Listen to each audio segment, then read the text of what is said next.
It started with the low battery chirp, that single, high-pitched beep that rips you out of a dead sleep. You know, the one. The first time it happened, I fumbled for my phone. 2:15 a.m. Great.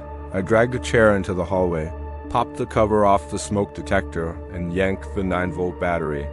Silence. Blessed silence. I tossed the old battery on the kitchen counter, planning to get a new one tomorrow, and fell back into bed.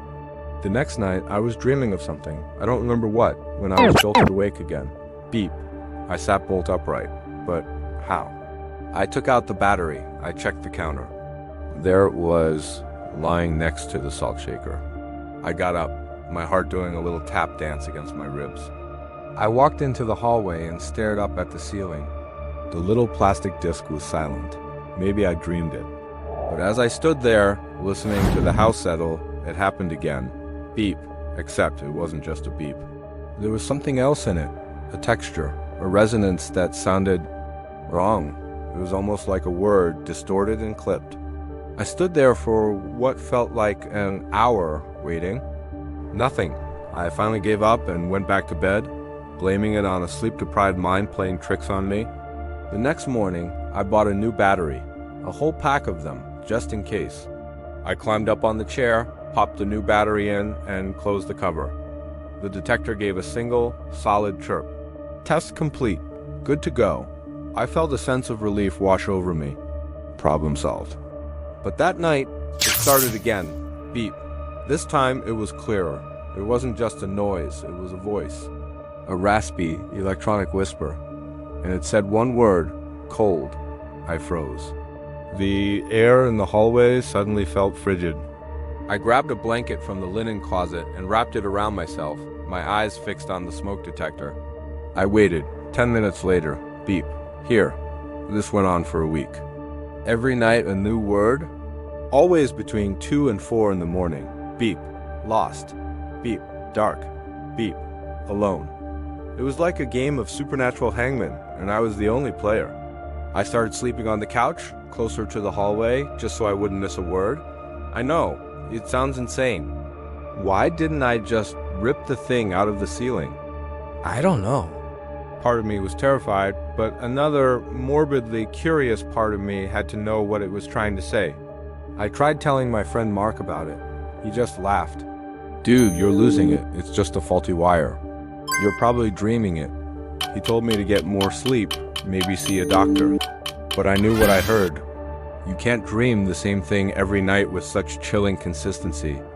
The words started to get more specific, more personal. One night it said, attic.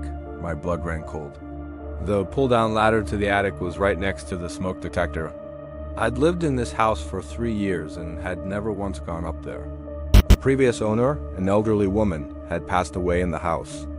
The realtor had mentioned it, but it didn't bother me at the time. Now, it was all I could think about. I spent the next day staring at that rectangle in the ceiling, my stomach in knots. I had to know. After work, I got my heavy-duty flashlight, pulled on a hoodie, and tugged the cord. The stairs unfolded with a groan of protest, kicking up a cloud of dust that danced in the evening light. The air that drifted down smelled of old wood, mothballs, and something else, something stale and sad. With my heart pounding, I climbed the rickety steps. The attic was exactly what you'd expect. A sea of dusty boxes, old furniture draped in white sheets like forgotten ghosts, and cobwebs thick as cotton candy. I swept my flashlight beam across the room. It was crammed with stuff, decades of a life packed away and forgotten. In the far corner, almost hidden behind a stack of old suitcases, was a small rocking chair. And on the floor next to it, a child's diary. It had a faded pink cover with a little gold lock, but the lock was broken. My hands trembled as I picked it up. The pages were yellowed and brittle. The handwriting was a loopy, childish scrawl. Her name was Lily. She wrote about her favorite doll, her secret hiding spot, her fear of the dark. And she wrote about her friend. An imaginary friend she called Mr. Whispers. Mr. Whispers lived in the walls. Mr. Whispers told her stories. But then the stories changed. Mr. Whispers started saying scary things. He told her she was cold. He told her she was lost. He told her she was alone. The last entry was dated October 12, 1978. It just said, "Mr. Whispers is angry. He says he's coming out tonight." I dropped the diary. A cold dread seeped into my bones, a chill that had nothing to do with the temperature.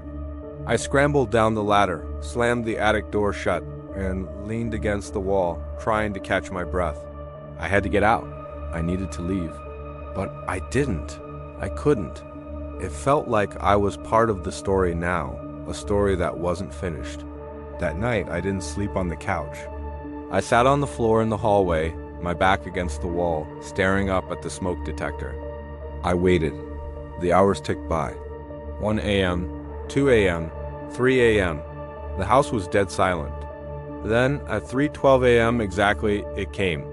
The beep was louder than usual, sharper, and the voice that followed wasn't a whisper. It was a guttural, desperate command. It filled the small hallway, echoing off the walls and vibrating through the floorboards. It was the clearest it had ever been. Beep, run. And this time, I listened. I grabbed my keys and my wallet and I ran. I didn't look back. I got in my car and drove until the sun came up. I don't know what would have happened if I'd stayed.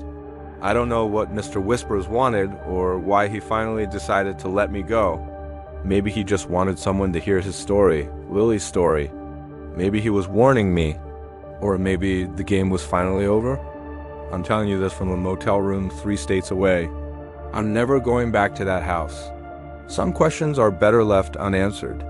And some doors, once opened, can never be closed again. So if your smoke alarm ever starts talking to you, don't wait for the last word. Just run.